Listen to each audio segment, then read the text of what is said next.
Welcome back to My Seminary Life. I'm your host, Brandon Knight, and this is the 3-year anniversary special. We did it. Somehow, we have did it. You kept listening, and I kept recording. So we are here 3 years later, celebrating the fact that we've gone on this journey. You've seen me graduate, and now we're still here. Somehow. You just keep listening, and I'm impressed that you just keep listening. But thank you all for listening to the show faithfully and being a part of this. And to celebrate this occasion, good to do something different. I haven't done this before. This is something I've been wanting to do, though. We're going to talk about a dissertation. And I know that sounds complicated, but we're going to break it down, or more accurately, my guest is going to break it down because I'm sure I'm going to have plenty of questions. And to continue to celebrate this momentous occasion, I've invited back my good friend, Dr. Jonathan Roy. Dr. John, welcome back to the show. Well, so great to be here again, and an honor to be on the 3-year anniversary. So glad to be a part.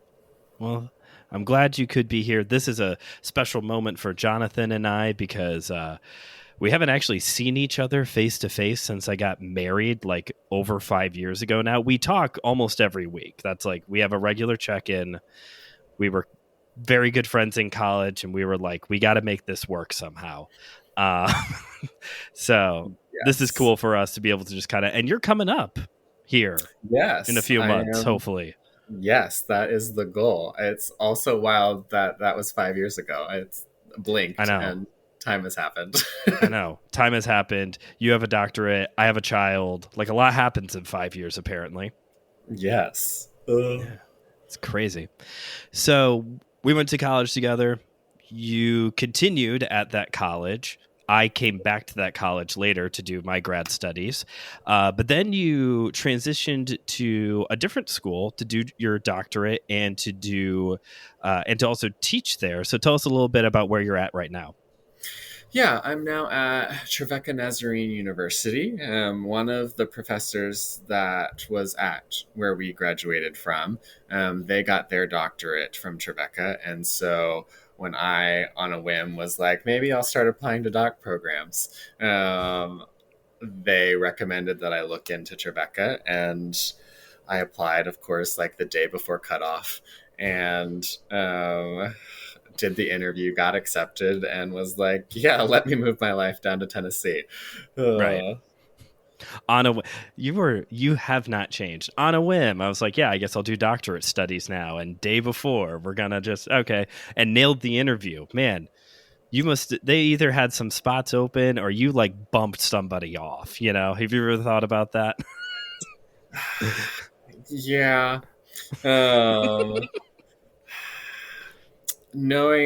Having sat in some of the interviews, I'm like, there's definitely some people that I was like, yep, I was okay that I got in.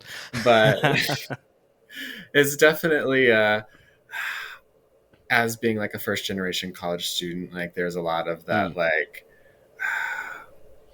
can I do a doctorate? Like I was able to do undergrad and my master's, but I was like, oh, I don't know if I can do this. So a lot of it was also just like proving to myself, like, can I do it?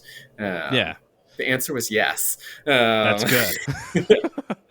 That's a big one too, you know, even just to do a college degree, you know, especially in your kind of a field, like that's a lot to do. It's 120 credit hours. Like that's a lot of stuff to do, but to get all the way to a doctorate and just already just how large it is to do a doctorate. 'Cause you did a dissertation, which, you know, in my field of study, you could do a dissertation, or sometimes you have like capstone projects, which sounds so much easier. It's probably not, but it just sounds easier to me. It does. Okay. You have confirmed it does sound easier. Okay. And that's research and writing and presenting and defending. So like, good for you to be able to get all the way there to the top. Yeah, I definitely learned so much, and like research has never necessarily been like something that I was passionate going into it, but then like going through it I was like, oh, I kind of want to do it again, only actually knowing what I'm doing this time. um Maybe that's why people get multiple PhDs. They're like, oh hey, I yeah, I figured don't it out. right, I don't actually want to go through another PhD program, but the Yeah. idea of actually doing research now is like, oh, that feels less scary. Well, that's good. That's a Yeah. good skill because I'm assuming doing professor work and doing counseling, like research comes up, right?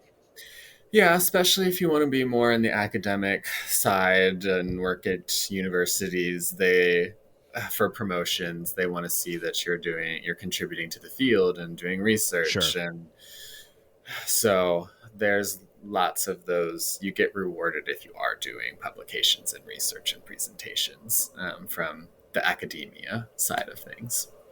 Gotcha. And speaking of universities, you're also currently teaching a class at some place called Vanderbilt. That's going on right now. Yes, I'm also adjunct professor at Vanderbilt University, teaching one of their master's level classes. So it's It's been a cool. real honor to be over there too. That's really cool. So you got your doctorate like right around the last time you were here on the show. It was during the College Stories series, and we just spent 30 or 40 minutes just talking about how we may or may not have committed male crimes and went to art shows and did other things. Yes. Um, Walk us through again. What is the very fancy name of your doctorate, and then break it down for all of us what that means. Yeah, so I have a PhD in counselor education and supervision, Okay. which basically just means my degree is focused in on preparing the next generation of counselors, whether that's in a classroom setting or whether that's in to become a licensed counselor. You have to go through lots of years of supervision, depending Okay. on the state and some of that. So being able to just have a more well-rounded experience and being able to care for the generations to come. Was that something that you were like when you started this journey? Was that kind of the end goal for you from the get go of like, I want to train the next generation? Or did that take a shift at some point along the way for you? That's a good question. I think some of it was, I think I could see like far distant, like closer to retirement age me. I could see myself like being at a Grace and like Mm-hmm. being a professor and doing some of that work. But Okay. I never fully thought of like being this early in my career and already being educating and providing some of that. So it was Okay. definitely much more fast tracked. It was kind of a like, oh, that would be a cool future thing. And now it's like, oh, I'm doing the thing. Nice. Nice. And Yes. enjoying it, I'm assuming. Yes. Yes. It's incredibly just amazing to kind of just see the opportunities that God's opened up in life and being able to just work with students and being able to help them like I say within how Trevecca does their internships. We have them from like practicum students, and then they have 3 semesters of internship after that.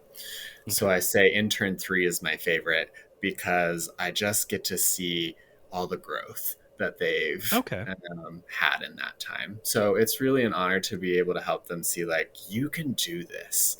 Mm-hmm. Um, there's so much anxiety and sitting with other humans and being trusted with the deepest, hardest moments of their life is Sure. really an honor in itself. But as the counselor side, there can be a lot of that imposter syndrome that shows up in Mm. other careers as well. Of like, can I really be trusted with this other human's story? Sure. And the answer is yes, most of the time. Um, That's good. That's a big, I mean, it's a big ask. Yeah, I don't think we really think about it because I've always have been on the person receiving the counseling side, And like, I'm there because I need help. I'm there because of XYZ. But just to think of like, this is still a real person that I'm talking to with their own trials, with their own, like, it's like, when a pastor gets up on a Sunday morning to preach a sermon and he's calling for everybody to pray more, just so we can have an example. And he knows deep down that his prayer life isn't as consistent as he would want, Yeah. So yeah, I can imagine, like, as a counselor, like, hearing these stories of XYZ and thinking to yourself, yeah, that would give me anxiety too. I have anxiety listening to you talk about whatever the situation may be. So Yeah, it's similar encouraging. vein of like Yeah, counselors, like just because we're good at telling other people what are some of the healthy things to be doing in life doesn't mean we're any better at it. gotcha.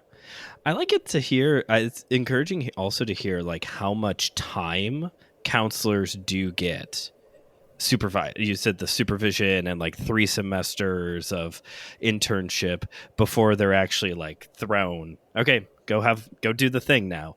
um I wish Yeah, there and was even more of after that in ministry. even after you graduate, then like to be fully licensed, depending on the state, like it takes another 2 years to become even fully licensed after that.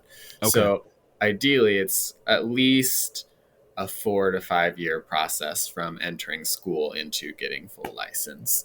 Um, interesting.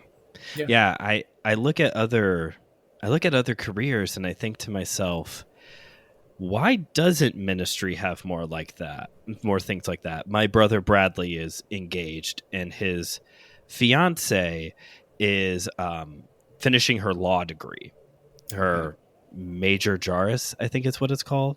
I could be making that up. Sure.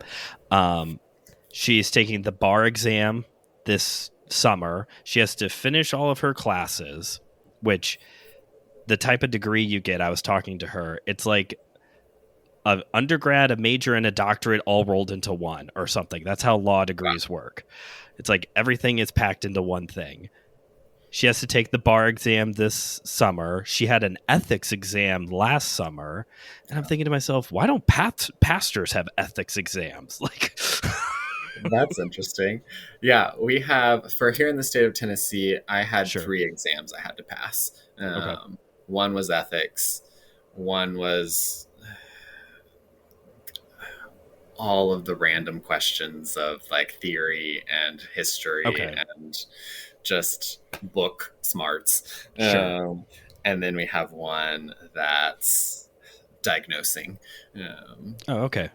Can you yes. adequately read a person and do that kind of stuff? Gotcha. Yeah, ethics exams. Why is that not a thing for people in ministry? That seems like a good thing to make sure, you know? It's fair. You probably know a little bit more than I do on some of that, but We don't have time to unpack all of that. Um, I did learn one thing in last year? 2 years ago, whatever, when I took ministry administration, because I had to take an administration class in seminary, yes, that you got that. churches constantly break copyright laws. Ministries and churches are constantly breaking copyright laws, just willy-nilly. Not necessarily on purpose either, just either very ignorantly or trying to chalk everything up to fair use. And it's like, that's not, look, Mickey Mouse really likes money. Like, you got to make sure you're following copyright laws here, folks. I could foresee that happening. Yes. Okay, so that's a kind of getting an idea here of where you're at, what you were working on. Let's look now at the dissertation itself. So, Yeah. high level, what did you spend? What was that? 2-3 years studying? Yeah, it's 120 some pages later of That's not bad. um, That's a good read. 127 pages. yes, it's definitely a good chunk. That sounds like Uh, you did something. I mean, I know you did something, but yeah, 127 pages sounds like you wrote a lot. it's definitely we break it up into chapters. So each chapter Okay. had their own certain goals. Um, and Gotcha. so then when you put it, like having the process of putting it all together, it's like, oh, I did a lot of things. Uh, Yeah. Yeah. so it's really cool to like open the box and see the physical copies for the first time. Was just That's like, cool. I can physically see, because when it's on your computer, like Right. you know it's there, but like you just scroll and it's different Right. when you're holding the printed bound Yeah. book of it all. Plus, how many papers have you written on your computer, and this Right. is the one with a nice cover and the whole thing. Like that's cool. I didn't have many of those other papers bound and putting on my desk. Right. I don't want very many of my old papers bound and sitting on my desk. Yeah, no, we let those get lost in time. Yeah. But yeah, so the high level is looking at, part of the theme was looking at shame and the role that shame has for counseling students, and how that, what relationship that had to a counselor's belief in their abilities as a counselor. And Okay. so part of what I've learned in shame is that at times with shame, it can be kind of a negative um, view of ourselves in some way, or our actions or what we're doing, second guessing some of our self and having belief in our abilities. It can be kind of hard to simultaneously hold both belief in ourself and actively holding an internalized shame view of ourself. Okay. So the first question is, why shame? Who goes to who goes to school to study shame?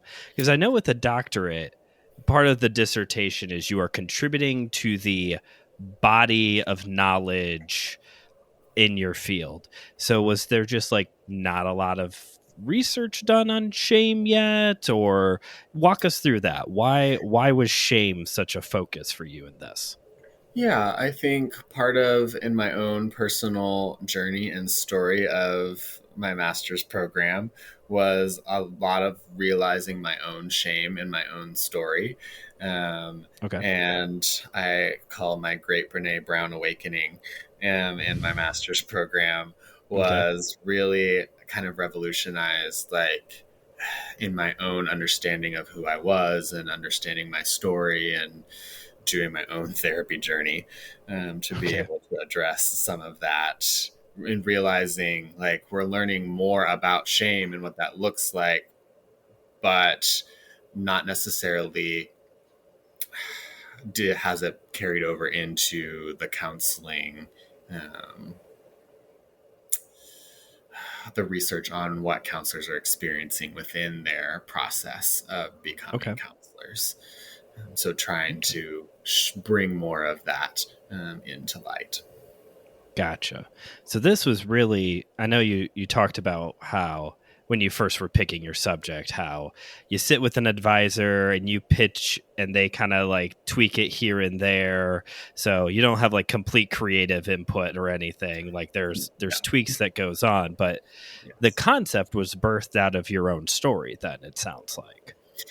Yeah, it was. I remember sitting in one of my dissertation meetings, and like I had known some of it was connected to my own story, but then some of the other variables that got added into it, it wasn't just that. There's some other things I also was studying in this process, but my advisors were like, "Oh, it sounds like all of these variables are really personally connected to your own story and how you developed."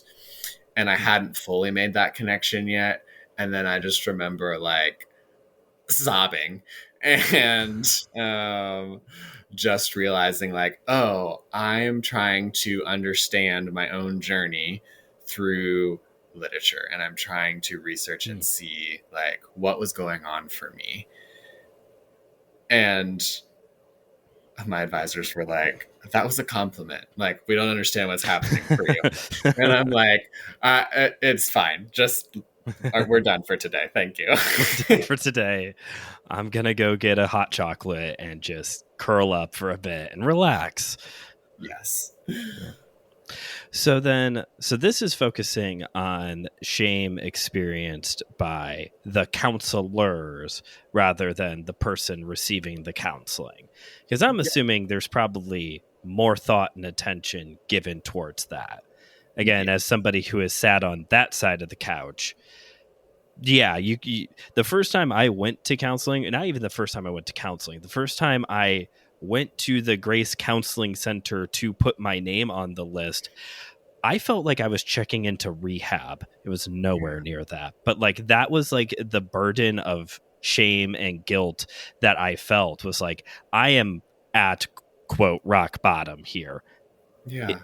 it wasn't I was a little dramatic. I will admit I was a little dramatic. So this kind of connects then to what you were talking about later of like or earlier of like the imposter syndrome that a lot of counselors experience of. So is shame, did you find that in your research that you're not alone in this, that a lot of counselors have struggled with this idea of shame in their life? Yeah, there's definitely part of just from the participants that entered my study, they at least had some level of internalized shame that they were experiencing. There's a lot more that goes into, I'd probably pick a different measure and some of other researchy things that I am now particular Gotcha. about that I wasn't before. But yes, Okay. there was definitely some level of internalized shame that others experienced in this process and learning. So the top two reasons people go into the counseling field from research is they've either been through mental health issues themselves in their past, and it's kind of them kind of returning the favor and paying it forward. Okay. And the second reason is they're actively having mental health issues and they're coming into a graduate program to help them figure it out. And so, Pause. As yes. somebody who was friends with a lot of Grace College counseling majors, he is correct. Proceed. And so there's a lot of literature that kind of connects this idea of as wounded healers, we can tend to have a potential for more shame in our stories and backgrounds as well. And so Okay. being able to understand how, when we're experiencing shame, how do we respond to that in our lives? Okay. And then how does that show up as we're trying to do good work with our clients? Gotcha. Okay. So I guess we should take a pit stop and define something because I feel like this is usually comes up, but you're the guy who did all the research, so let's hear what you have to say.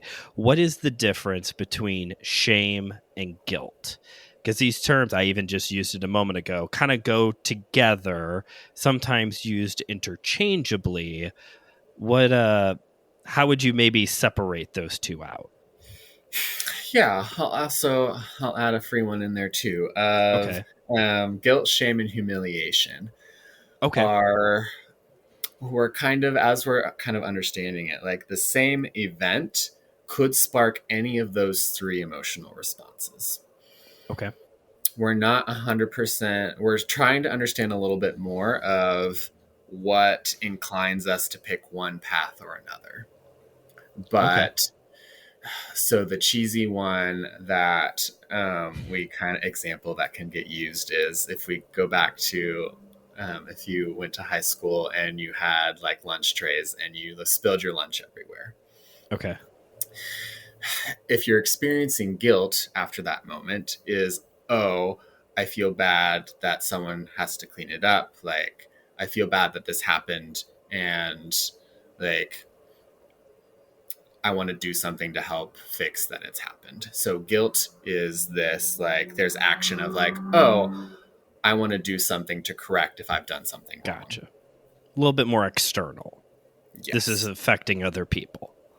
Yes. Gotcha. Shame Okay. is I I am wrong. How I'm such a klutz. Like, how Okay. could anyone want to be around me? Like, it Gotcha. becomes this more dissonance between how we think we should be showing up in the world versus how we showed up in the world. And Okay. that dissonance, we go into how we respond after that tends to be a negative connotation about ourselves Okay. in that space.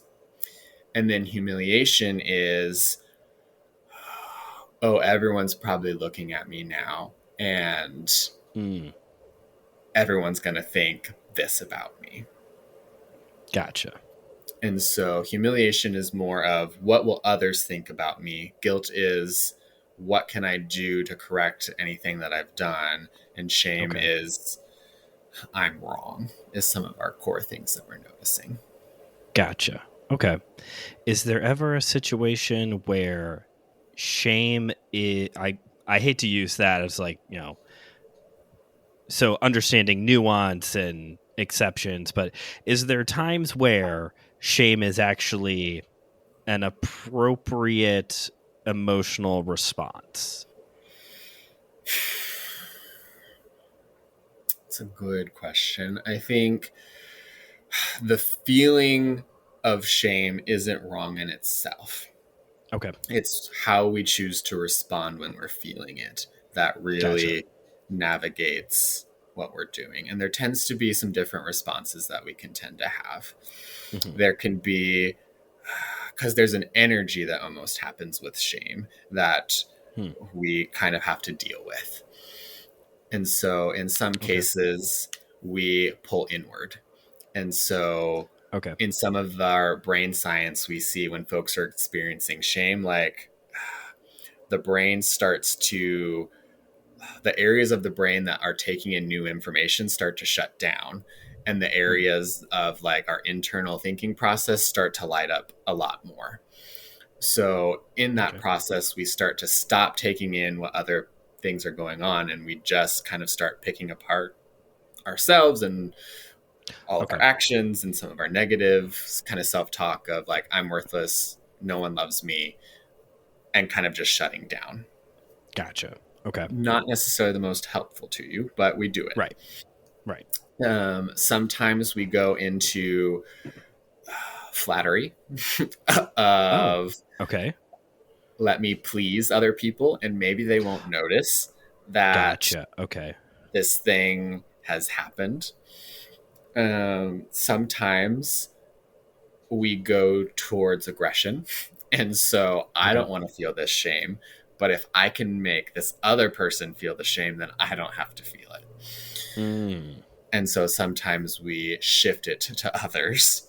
And so there can be that attack of self, attack of others, or just kind of internally shutting down and kind of like disconnecting from everybody.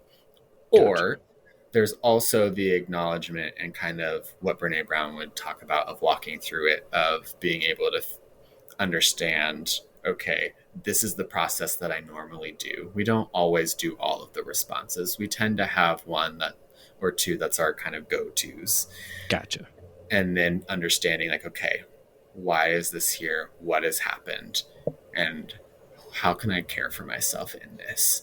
And when we're responding from that place of understanding ourselves and caring for what really needs to happen, can be a healthier response in that space. Okay. So you said there, one thing I like that you said there was that, shame in of itself, like the emotional experience of feeling it isn't necessarily bad in of itself. I know last year, October timeframe, Christianity Today put out a podcast called Be Afraid. And it was oh man, I can't think of the guy's name now because he's got a cool name, so it doesn't stick in my head. But the host is a professor out on the West Coast who does intersection of faith and pop culture and studied why we fear or enjoy horror films and what that teaches us about like our brain like what our brains are processing and Yeah. also just understanding how to fear well. What does that look like? Yeah. And it got a lot of backlash because Christians don't like horror movies, and they also don't like. We have this association that fear, in of itself, all of it bad. We are part of the light, not the darkness. The whole thing, and it's just kind of understanding like misplaced fear is a bad thing. But we can have a fear of the Lord that is proper response to a situation. And I don't think this isn't a one-to-one comparison, because I don't think God wants to doesn't want us to come to him feeling shameful as we are before him. That's not, I don't think that's in his character or what he wants. But just the emotion of shame. I've also heard that like anxiety in of itself is another one of those. It really matters how you respond versus the fact that you are feeling anxious. You're nodding your head, so I'm assuming you would agree with that on the anxiety as well. Yes. Where I've come in my counseling theory, and feelings, God gave them to us for a reason, and they all have a message for us. It's are we listening to the message that they're telling us? So anxiety has a purpose. Like on some level, it's there to protect us from threats, from danger. Obviously, when we overwork that part of ourself, and I mean, any of you who have worked overtime and lots of extra hours and have become burned out, you're not living always your best self in that way. That anxiety within us when we're overworking it in the same way as an employee of our bodies, Okay. it gets to a place where it can become to a level of disorder that we treat and sometimes medicate in some of this way. But the core message of, I want to keep you safe, isn't a bad message. The problem is, at times, we're flagging things as unsafe that aren't. Gotcha. Okay. So back to the shameful dissertation. Sorry, Yes. it just seemed like a low-hanging joke. Love it.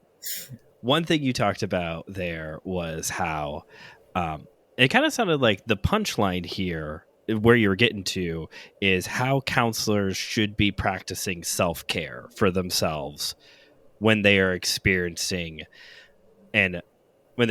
shame and responding to it in an improper way. Is that kind of where this lands? I don't know if a dissertation usually has a practical application chapter, but that kind of sounds like the direction you're headed. Somewhat. There's kind of a, what do we do with this information and how do we apply it? And some of my version of it in advocacy is more of like, as counselor educators, like how do we acknowledge that can be a normal process to kind of teach our students that like it's okay if this is happening for you, and let's give you tools, and like let's help you.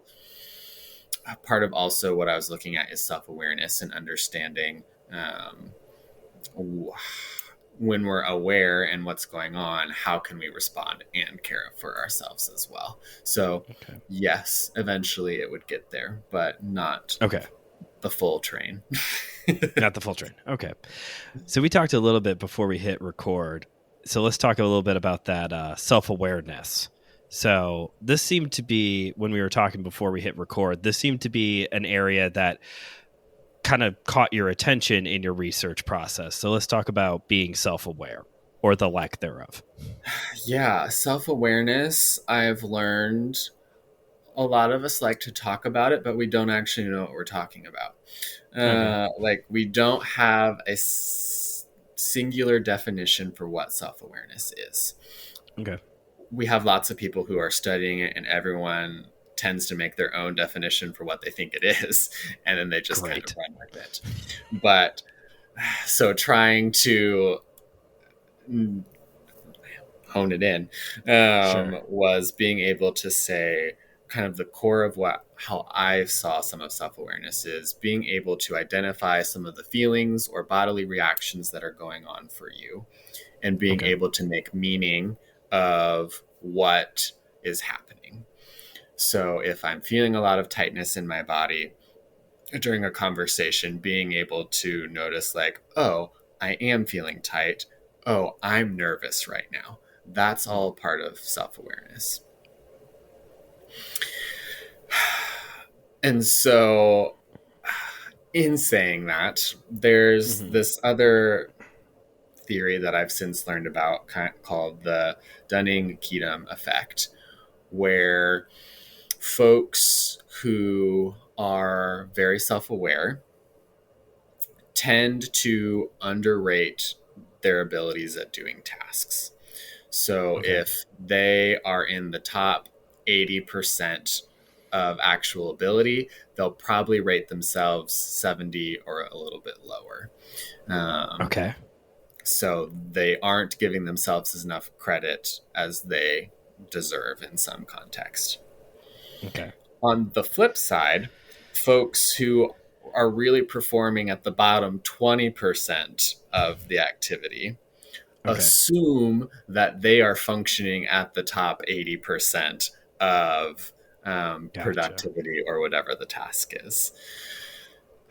So, folks who are aware within my study were rating some of their abilities a little bit lower in some things, and folks who were scoring lower on the awareness um, were scoring themselves fairly high in their belief in their abilities. I feel like that has to be a pretty universal thing. Because with my job of training the next generation of ninjas, which Yes. if you've never listened to the show, that really is my job.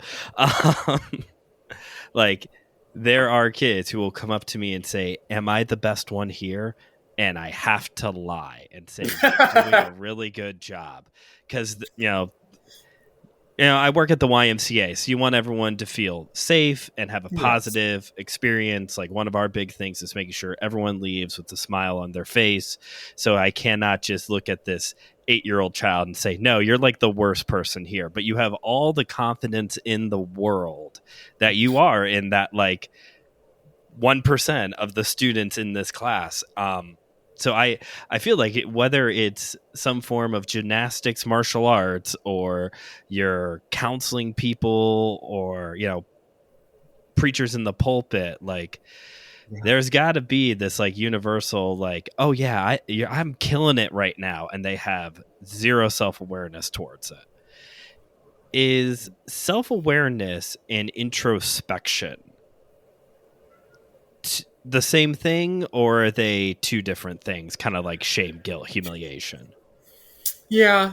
I think introspection is a part of self awareness and taking the time to reflect and kind of grow that skill. So I think it's a Okay. part of it or a tool in developing self awareness. Gotcha. More would be my Did, off the cuff response. gotcha. Did you explore at all how people can become more self-aware or give themselves more credit during this research process? So a little bit. So part of, at least from the counseling side, we know in developing some self-awareness is having self-reflective activities. So Mm. journaling is a big way of developing some of that skill. We talk about mindfulness and being able to Okay. be able to connect with your body, and I know that can have some mixed results in some of the Christian spheres, Sure. but really just being able to focus in on your breathing and connect with your body and doing things of having prompts or questions that really make us think about what we care about and who we are and what our values, like having some of these things that help us be reflective and introspective, help us Okay. grow and understand, because oftentimes when we're in a meeting and a topic of something comes up, it can trigger our bodies into remembering a past event. And so we're actually responding to that past event in the present when really the present event isn't connected to that past at all. Gotcha. Okay. So, really helping us understand kind of all of the things that have led up to our past and knowing how we're responding currently to be able to respond differently in the future that we want to have. Very good. Very good.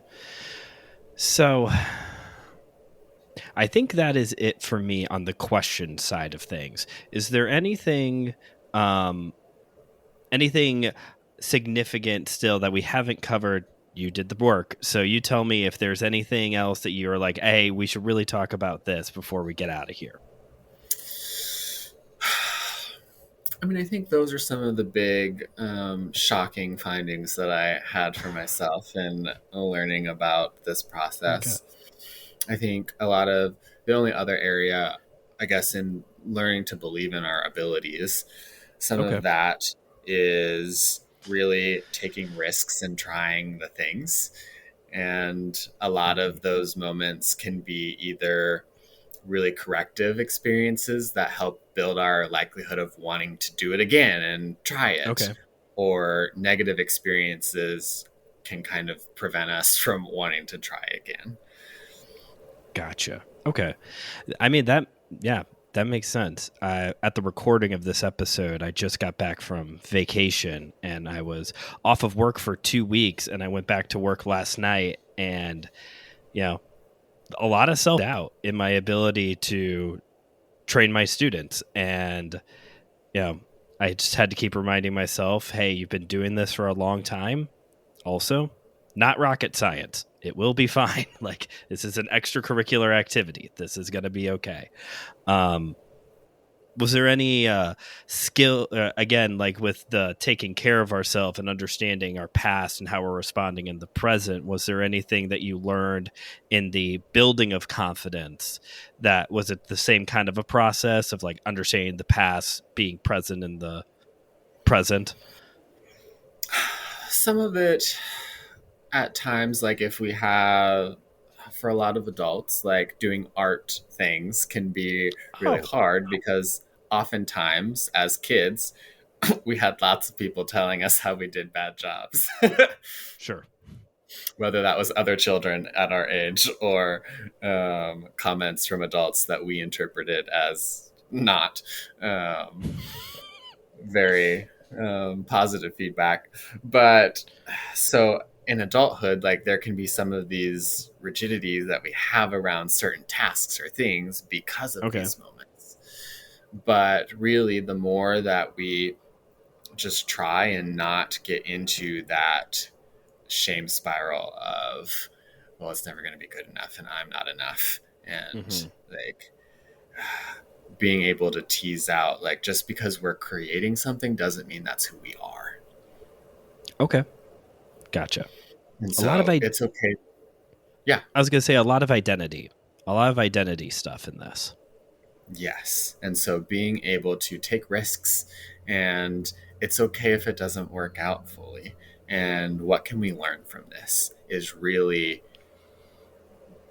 the more fruitful part of the process. Is even if it Gotcha. didn't go well, do we have supportive people who can help us see how we can do it differently next time?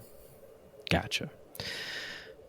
So with that in mind, I know that, well, I shouldn't say I know that, but I do kind of doubt that there's a lot of professional counselors listening to this show right now. But Fair. as we discussed, shame's a pretty universal emotion. Yeah. And no matter who you are, you may be experiencing some form of shame for one reason or another at this time. Do you have any words of advice or encouragement or next steps that you would like to share with broadly with someone right now who may be experiencing shame in their life? Yeah. I think it's helpful to know that you're not alone, because part of some of the shame responses is really keeping it secret and keeping it hidden. And that keeps us really disconnected from other people. And so the more that we bring it to light and the more that we talk about it, the less powerful it has in our life. Doesn't mean it goes away instantly just because you name it, Mm-hmm. but the naming it takes away some of that I'm alone and I'm different and no one understands. So Gotcha. it's okay to reach out. And I mean, I'm very partial to the counseling world, and so I always encourage to find a therapist that you trust. And it's okay if the first one you go to you don't click with, but it's okay to keep trying. Okay. And for that small group of people, that one or two people who are professional counselors listening to this, or just the academic guys and gals who are listening, if they wanted to get a nice hardbound copy of your dissertation, how does one obtain if they need that or need something to help them fall asleep at night? Yes, yes. I know it's published on the ProQuest internet online things for the dissertation-y things. There was a copy at the Trevecca library. The library flooded, so I don't know if my dissertation still exists or not there. But then I have a personal copy. But ProQuest is your one-stop shop for all your dissertation purchases. The Amazon of dissertations. It's on there. You can probably Google my name and shame, and it might pop up. Sweet. I'm going to test that now. And if I find it, I'll put a link in the description of this episode for it. But yeah, thank you. This has been fascinating. And I know we don't do a lot of mental health professional types of talks here. That's something that we are going to do more in the future here. Got a series planned at one point for the show to get more into like counseling and psychology. But, with the emotions that we're talking about here today, particularly shame, but guilt and humiliation as well, and being self-aware and self-care. I mean, these are things that it's a part of being human, and we need to understand better. In the year of our Lord 2024, we're still trying to understand these things, and that's just fascinating. Yeah, and I think some of the misconception of counseling and the therapy world is really how I view what I've done in my career is really learning how to love people better and learn how to be human. And so I think that's one of, I guess, the greatest gifts I can try and help is helping people learn it's okay that we're human, and being able to kind of live in that loving space that God's called us to be. I like that a lot. Love people better, and it's okay to be human. Yeah, because you are one. I like that. We're gonna call it. We're gonna stop right there. Perfect ending point. Perfect end line. Perfect end line. Thank you, Jonathan, for taking time out of your schedule for this, and thank you, listeners, for listening to this episode. If something stood out to you that you think would be helpful to someone else, please, by all means, share this episode around. You can go in the description to find the links to all of the important things. Rate the show wherever you get your podcasts. You can financially support the show by heading on over to buymeacoffee.com/MSLpod. You can make a one-time donation, or you can support the show monthly. Everyone who supports the show at the $9 a month tier gets a shout out. So thank you, Lori, for supporting the show. That is it for our March-long celebration. We've been celebrating things all month long. Starting next week in April, we've got Apologetics 201. We're running it back with some more apologetics. Going to get more into the realm of faith and science, which means we'll have to have Pastor Will on the show because that's like his whole thing. But until next time, this is Brandon signing off, reminding you as always that theology is for everyone, so keep on studying.